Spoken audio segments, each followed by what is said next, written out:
extraordinary meeting of the 16th of May 2023. Can I call upon Councillor O'Brien to read the civic affirmation? We, the councillors of Armidale Region, declare that we will undertake the duties of the office of councillor in the best interests of our community and faithfully and impartially carry out the functions, powers, authorities and discretions vested in us to the best of our skill and judgment. Thank you, Councillor O'Brien. And can I call upon Councillor McMichael for the acknowledgement of country? We acknowledge the traditional custodians of this land and pay our respects to elders past, present and emerging. The Armidale Regional community pays tribute to their love of land, love of people and love of culture. Thank you, Councillor McMichael. I'll now call upon the Acting General Manager to make a statement regarding live streaming. Thank you, Mr Mayor. This meeting is being audio and video recorded, and the recordings of the non-confidential parts will be made available on the internet. No other persons are permitted to record the meeting unless specifically authorised to do so. And can we ask everybody to switch their mobile phones to silent or turn them off? Thank you. Thank you, Mr Acting General Manager. I have received an apology from Councillor Mepham, and I note that Councillor Galletley is joining us via Zoom. Councillors, having reviewed the agenda, do any of you need to declare a conflict of interest? Thank you. We'll move on. Councillors, there is only one item, which is 9.1, that we're here to discuss today. There is a recommendation there on the screen, but this, just bear with me a moment. This item here is to endorse a public exhibition, the draft documents required to be prepared under the Integrated Planning and Reporting Framework for the second year of the delivery program 2022 to 26. The recommendation is that we know that Council note that an application has been lodged with IPART for a permanent special rate variation. Note at the time of preparing the report, the decision of IPART on the SRV is unknown. However, we've just received update that it is likely to be in early to mid-June now. That was via a call today.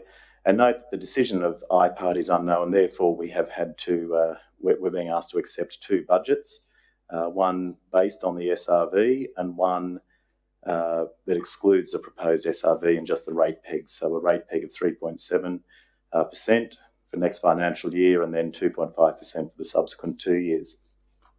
There is some more detail under there. So there is a recommendation on the screen. Could I have a mover, Councillor Gadders? Thank you, Mr Mayor. Actually, Mr Mayor, I'd like to make a small amendment to this, please. Putting it quite simply, I'd like to keep all the wording the same as per the officer's recommendation up there. I'd like to actually remove completely item H and item I, please. Happy to talk to that in a few moments if you'd like. Thank you. So, well, that's our motion. So we didn't have one on the table. So this is the motion at foot. Councillor Redwood put his hand up to second that. Councillor Gadders, would you like to speak to that at all? Just briefly, Mr Mayor. Look, the purpose of 9.1 is obviously to put our planning and budget documentation on public exhibition. As you've noted, and it's also quite unfortunate that IPART hasn't delivered a decision yet on the special rate variation. And therefore, what people will see as this goes on public exhibition is the two scenarios, Mr Mayor, that you talked about, which is basically scenario one, which includes the special rate variation that was applied for, and the other one is without that rate variation.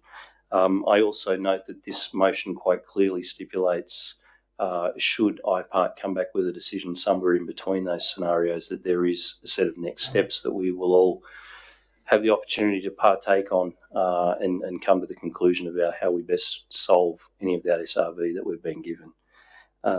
So as I said, look, this is for public exhibition, and that's why I think some of the administrative points, which were H and I, can be removed at this point. Thank you, Councillor Gadders. Councillor Redwood as the seconder, anything to add? No, nothing to add. Thank you, Mr Mayor. Thank you. Councillors, any comment from anyone? Councillor O'Connor. Oh, I just wanted to support Councillor Gaddy's amendment. I think it's most appropriate that that sort of unusual matter of Section 50 variation in normal policy be dealt with elsewhere. Thanks. Thank you. Councillor Robinson. Yeah, no, well, we are putting this on exhibition and we're really interested in the public comments. I would like to say that I personally am very unhappy about the hike in the access charge for water, because if we accept this proposal, the access charges for water will have increased by 35% in the past 3 years.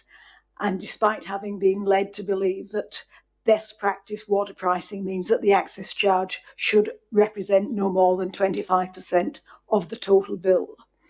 And I've also been told that there's a link between high water use and overloading the sewer plant, for which the access charge will also increase by 19.3% over the past 3 years. So encouraging people to save water, if we could actually change our charging structure, would have other benefits. But more importantly, the fairest and the most efficient charges are those that are reflective of costs, especially since 31% of households in Armidale are single-person households, and many of whom of these live in flats or strata units, each of which, if these charges are accepted, will have to pay $893 per year. That's a total of $1,786 a year for a block of 2 units, just for being connected to the water and sewage supply. And we wonder why people are thinking that living in Armidale is a bit too expensive. So surely we can do better than that. I'm just not happy about this 35% increase hike in the access charge. And if we can't come up with something better and fairer, I will probably vote against it at the end of June. Thank you. Thank you, Councillor Robinson. Any councillors, anyone else? Councillor Packham? Councillor O'Connor, you've spoken. Yeah, I know. I just wanted to make a correction to what I just said. And I did have 2 extra points, but I'm happy to be denied if you want to go that way. Let's go to. Oh, you're here. If you can keep it to 1 minute. Yeah, sure. First thing is it was Section 55 exception, not Section 50 of the Local Government Act 1993. So just wanted to correct that. The second thing is I had just momentarily forgotten that this is our opportunity to speak to the whole motion. I have 2 concerns. One is exactly to support what Councillor Robinson has said. I think 35% increase without consultation with the community about our larger water plans is 35% over 3 years on the access charge is just too steep, and I don't endorse that part. Secondly, I noticed that the rail trail project is still in and there's been no public consultation about it, and I think our duty as a council is to talk with our community about all the options that should be on the table in relation to public transport and economic development in our region, in the face of the fact that there are many different competing and a number of quite material competitive interests in the use of the railway corridor north of Armidale. I don't support the fact that we're forging on, notwithstanding that there's been absolutely no public consultation. So obviously this matter has got to go to the community for their comment, but I encourage the community to actually comment on this and keep their eyes open about the situation, the financial situation that we're in, especially given the uncertainty over the results of the special rate variation application to IPART. Thank you. Thank you. Councillor Packham. Thank you, Mr Mayor. Mr Mayor, having gone through this community consultation process about raising the SRV and budget scenario 1 presenting that would be if the IPART approved in full the SRV, I remain concerned or at least cautious about still running a $4 million deficit in the general fund when we've explained and expressed to our community that the SRV itself was a way to financial freedom. And I'm just cautioning whether it be timing of events and timing of expenditure or otherwise, that I still believe in a balanced budget, especially in the operating fund, that should not be washed per se with the water fund or the sewer fund. And that would be my general comment as it goes on to public exhibition. Thank you, Councillor Packham. Councillor Witters. A couple of things. If this motion doesn't get up now, does it go back to the original one that was written before H and I were taken out? No, it can, but a councillor can then put that original one up with H and I in it. My main point here is I'd like to echo the sentiments from Councillor Packham and Councillor O'Connor and Robinson. Our job as councillors is to represent our community and to listen to our community. What the stages we're at now is putting this out to the community. Councillor Robinson mentioned her concerns with the water charges. I think it's prudent that the community look at that and make representation to the councillors who they think that will listen to them, so that when it comes back to voting, that the councillors have enough input from the community to justify to either take them out or to change those things. So it's really important for the community to do that. Same with the rail trail. I know there's still a fair bit of conjecture about that. So if it's a concern for people within the community, then you need to make representations to the people that you voted for and people that represent you so that they can make changes on your behalf. And the same with the funding and all that sort of thing, and budget surplus and where money comes from and everything else. So take note of what the councillors are saying.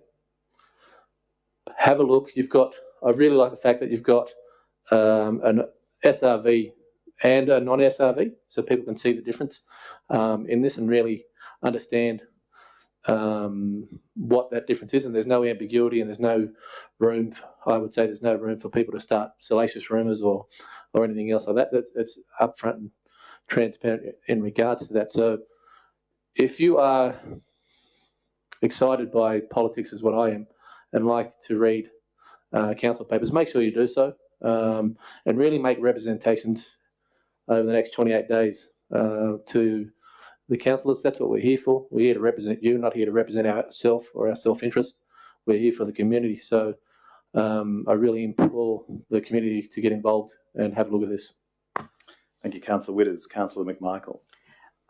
Just like to remind everybody that the reason we have two budgets on display is because IPAR, the Independent Pricing and Regulatory Tribunal, has not made its decision. And normally the tribunal would make a decision much earlier and we would only have one budget on display and we would have the decision, we'd have a list of services which we had chosen. The community's said over and over again it wants services, it wants us to do things as a council, and that's why we asked you, did you want a rate rise? And overwhelmingly people said, yes, we want the special rate variation. And we came to you and said, yes, and we put it across. And so we've put up the special rate variation budget up here, which overwhelmingly we agreed to. Okay? So the only reason that the second budget without the services there is because IPAR has not come and said, with its determination, okay?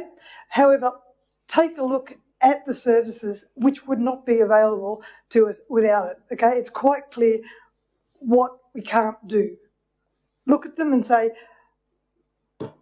this is what's not available. This is what Armidale wouldn't be like without the rate rises, okay?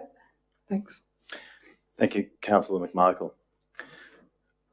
All right, councillors, if there's no further comment, I'd like to put it to a vote. All those in favour of placing these said documents on public exhibition? Thank you. I have 9 for, 1 against. No, it's not the amendment, that's the substantive motion. Thank you. I declare that carried.